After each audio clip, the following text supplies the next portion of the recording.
సాధారణంగా ఏదైనా దేశం కొత్తగా ఏర్పడితే ప్రజలపై అభివృద్ధిపై ఫోకస్ చేయాల్సి ఉంటుంది.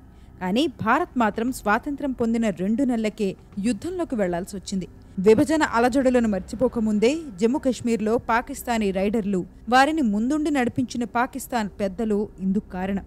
ఏం చేసైనా సరే కశ్మీర్ని సొంతం చేసుకోవాలన్న పాక్ ఆలోచనలకు తొలి ప్రయత్నం ఈ యథార్థ కథ. ఇది 1947లో భారతదేశ సైన్యం వీరోచిత పోరాటానికి చిహ్నం. 2 దేశాల విభజనకు ముందు, విభజన తర్వాత కశ్మీర్లో పరిస్థితులు, ఆ ప్రాంతంపై జవహర్లాల్ నెహ్రూ, సర్దార్ వల్లభాయ్ పటేల్ స్టాండ్, ఆయుధాలతో పాకిస్తాన్ ట్రైబల్స్ సృష్టించిన విధ్వంసం, వారిని భారత సైన్యం అడ్డుకున్న విధానం గురించి ఈ వీడియోలో నేను మీకు చెబుతాను. వీడియో చివరి వరకు చూడండి. ఇలాంటి మరిన్ని హిస్టారికల్ కంటెంట్స్ కోసం ఈ వీడియోని జస్ట్ లైక్ చేయండి. ఇక వీడియోలోకి వెళితే, బ్రిటిషర్ల నుంచి స్వాతంత్రం పొందడానికి, భారత్ పాక్ దేశాలు విడిపోవడానికి, మరీ ముఖ్యంగా కశ్మీర్ ఎవరికి దక్కుతుందనే ఉత్కంఠ పరిస్థితులు కొనసాగిన వేళ ఈ కథ మొదలవుతుంది.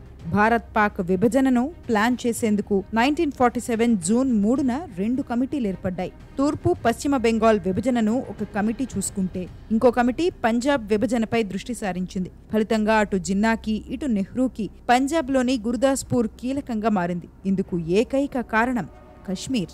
విభజనకు ముందు కశ్మీర్కి వెళ్లేందుకు 3 మార్గాలుండేవి. ఒకటి వయా లాహోర్, రావల్పిండి, ముజఫరాబాద్. ఇంకోటి via Sialkot, Jammu, Banihal pass. Partition తర్వాత ఈ 2 రూట్లు భారత్కు అందుబాటులో ఉండవని అప్పటికే స్పష్టమైంది. ఇక మూడోది గురుదాస్పూర్ నుంచి వెళ్లే మట్టి రోడ్డు. ఇది కూడా పాకిస్తాన్కు వెళ్లిపోతే పఠాన్ కోట్ నుంచి రోడ్డు వేసుకునేంత వరకు కశ్మీర్తో భారత్కు సంబంధాలు తెగిపోతాయి. ఎట్టి పరిస్థితుల్లోనూ అలా జరగకూడదని నెహ్రూ నిర్ణయించుకున్నారు. గురుదాస్పూర్ని భారత్కు విడిచిపెట్టాలని భారతదేశ చివరి వైస్రాయ్, విభజనను దగ్గరుండి పర్యవేక్షించిన మౌంట్ బాటన్కు విజ్ఞప్తి చేశారు. దీన్ని పాకిస్తాన్ వ్యతిరేకించింది. గురుదాస్పూర్ తమకే కావాలని పట్టుబట్టింది. తెలివిగా ఆలోచించిన బౌండరీ కమిషన్ గురుదాస్పూర్లో ప్రవహించే రవి నదికి అటువైపు పాకిస్తాన్కిచ్చి, ఇటువైపు ప్రాంతాన్ని భారత్కు అప్పగించింది. కశ్మీర్కి వెళ్లే రోడ్డు భారత్కు దక్కింది.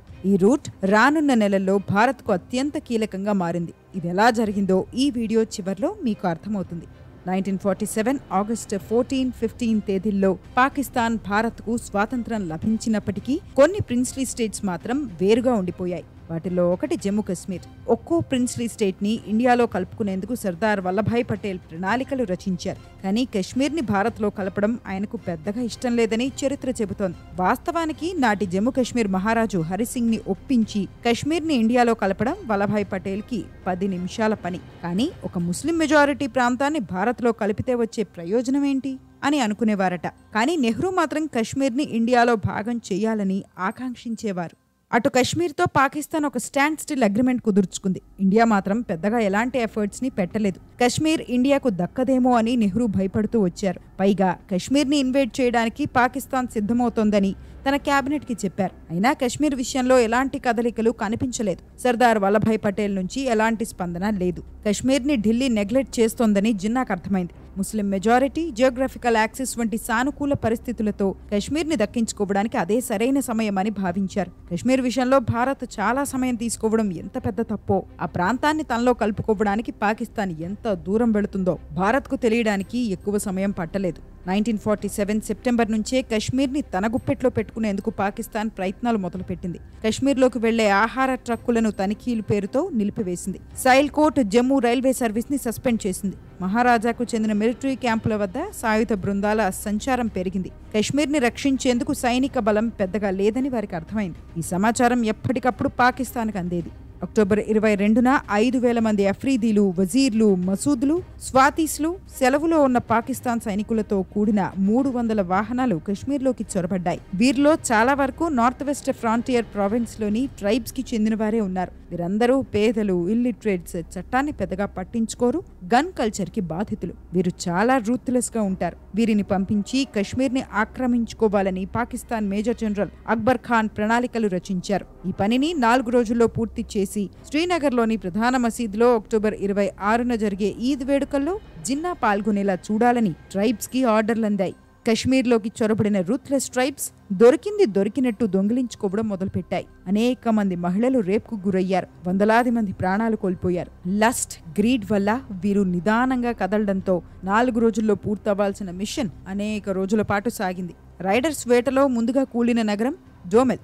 అక్కడ పెద్దగా వారికి వ్యతిరేకత ఎదురవ్వలేదు. 16 మైళ్ల దూరంలో state army chief brigadier Rajinder Singh తన 150 మంది బృందంతో కలిసి సాయుధ దళాలతో గొప్ప పోరాటం చేశారు. రైడర్ల దండయాత్రను పసిగట్టి ఉరి వద్ద ఉన్న బ్రిడ్జ్ ని కూల్చేశారు. చివరికి రాంపూర్ వద్ద వీరోచితంగా పోరాడుతూ ప్రాణాలు కోల్పోయారు. అనంతర కాలంలో ఆయనకు పోస్టమస్ మహావీర చక్రను ప్రకటించింది భారత ప్రభుత్వం. అక్టోబర్ 26 నాటికి శ్రీనగర్ చేరాల్సిన సాయుధ దళాలు కేవలం బారాముల్లా వరకే వచ్చాయి. వారిని చూసి ప్రజలు భయపడిపోయారు. ప్రాణభయంతో అన్నిటినీ వదిలి పరుగులు తీశారు. నాటి రక్తపాతాన్ని ప్రత్యక్షంగా చూసిన వారందరూ ఇప్పటికీ ఆ విషయాలను కథలు కథలుగా చెప్పుకుంటారు. రేప్, కిడ్నాప్, హత్య, దోపిడీ, దుండగులు చేయని నేరమంటూ ఏదీ లేదు. తమ కోరికలను నెరవేర్చుకునేందుకు సాయుధులు ఆగకపోయి ఉంటే భారత్ సైన్యం సరైన సమయానికి శ్రీనగర్ చేరుకునేదే కాదని, ఫలితంగా నేడు జమ్మూ కాశ్మీర్ ఇండియాలో భాగంగా ఉండేదే కాదని నాటి జర్నలిస్టులు చెప్పుకొచ్చారు. బారాముల్లాను ఆక్రమించుకున్న అనంతరం రైడర్లు విధ్వంసం సృష్టించారు. అనేక మందిని గన్ పాయింట్లో కాల్చి చంపేశారు. వీరిలో పలువురు బ్రిటిషర్లు సైతం ఉన్నారు. 350కు పైగా స్థానికులను ఒక ఇంట్లో పెట్టి దానికి నిప్పంటించారు. ఆ హింస జరిగిన కొన్ని రోజులకు 14,000 మంది జనాభాలో కేవలం 1000 మంది మాత్రమే బారాముల్లాలో కనిపించారు. ఇండియన్ ఆర్మీ జమ్మూ కాశ్మీర్లోకి ప్రవేశించే ముందు ఎంట్రీ ఇచ్చిన తర్వాత షేక్ అబ్దుల్లా నేతృత్వంలోని నేషనల్ కాన్ఫరెన్స్ ప్రజలకు, సైనికులకు ఎన్నో విధాలుగా సాయపడింది.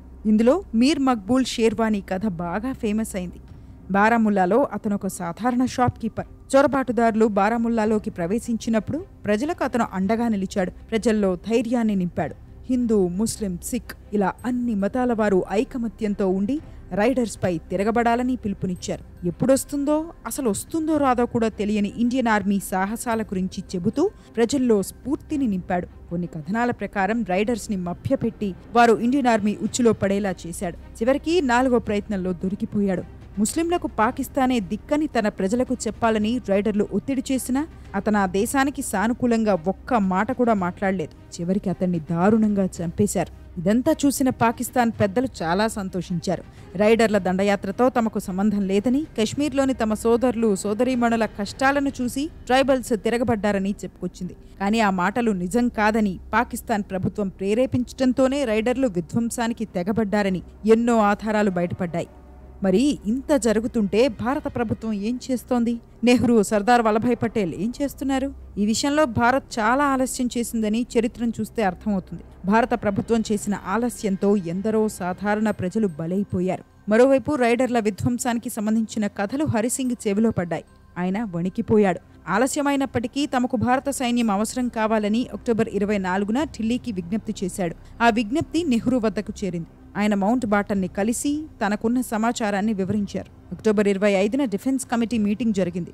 అప్పటికి బారాముల్లాతో పాటు ఇతర ప్రాంతాల పరిస్థితులపై రిపోర్టులు రెడీ అయ్యాయి. క్షేత్రస్థాయిలో పరిస్థితులు తెలుసుకుందామని ministry of state secretary VP Menon senior army air force అధికారులను శ్రీనగర్కి పంపించారు. శ్రీనగర్ విమానాశ్రయంలో దిగిన వెంటనే అధికారులు హరిసింగ్ దగ్గరికి వెళ్లారు. ఆయన్ని వెంటనే జమ్మూకి వెళ్లిపోవాలని సూచించారు. అప్పటికే ప్రాణభయంతో కొట్టుమిట్టాడుతున్న రాజా హరిసింగ్ చేతికి దొరికినవి సర్దుకుని జమ్మూ వెళ్లిపోయారు. విపి మీనన్, ఆయన బృందం తిరిగి ఢిల్లీ వెళ్ళింది. తాజా పరిస్థితులను మౌంట్ బాటన్, నెహ్రూ, పటేల్కి వివరించింది. మౌంట్ బాటన్ ఒక ప్రతిపాదనతో ముందుకొచ్చారు. జమ్మూ కాశ్మీర్ టెంపరరీ యాక్సెషన్కి ఒప్పుకోవాలని, రైడర్లను వెనక్కి నెట్టిన తర్వాత ప్లెబిసైట్ని నిర్వహించి ఆ ప్రాంతంపై తుది నిర్ణయం తీసుకోవాలని అన్నారు. ఇందుకు నెహ్రూ, పటేల్ అంగీకరించారు. కానీ ఇండియన్ ఆర్మీ జమ్మూ కాశ్మీర్లో అడుగు పెట్టాలంటే యాక్సెషన్ మీద మహారాజా సంతకం కావాలి. విపి సింగ్ మళ్లీ జమ్మూకు పరిగెత్తారు. అక్టోబర్ 26న యాక్సెషన్ డాక్యుమెంట్స్ మీద హరిసింగ్ సంతకం చేశారు. అలా జమ్మూ కాశ్మీర్ ఇండియాలో భాగమైంది. విపి సింగ్ ఢిల్లీకి తిరిగి వెళ్లారు. జమ్మూ కాశ్మీర్లో భారత సైన్యం వీరోచిత పోరాటానికి, స్వతంత్ర భారతదేశంలో తొలి యుద్ధానికి సమయం ఆసన్నమైంది. ఆపరేషన్ JAK మొదలైంది. విపి సింగ్ తెచ్చిన డాక్యుమెంట్స్తో అక్టోబర్ 26 మధ్యాహ్నం డిఫెన్స్ కమిటీ మీటింగ్ జరిగింది. బెటాలియన్ని రెడీ చేయాలని అప్పటి ఢిల్లీ, ఈస్ట్ పంజాబ్ హెడ్ క్వార్టర్స్కి మెసేజ్ వెళ్లింది. రాత్రికల్లా బెటాలియన్ పాలం విమానాశ్రయానికి చేరుకుంది. తెల్లవారి మొదటి సూర్యకిరణం భూమిని తాకిన వెంటనే సైనికులను విమానం ద్వారా శ్రీనగర్కి తరలించారు.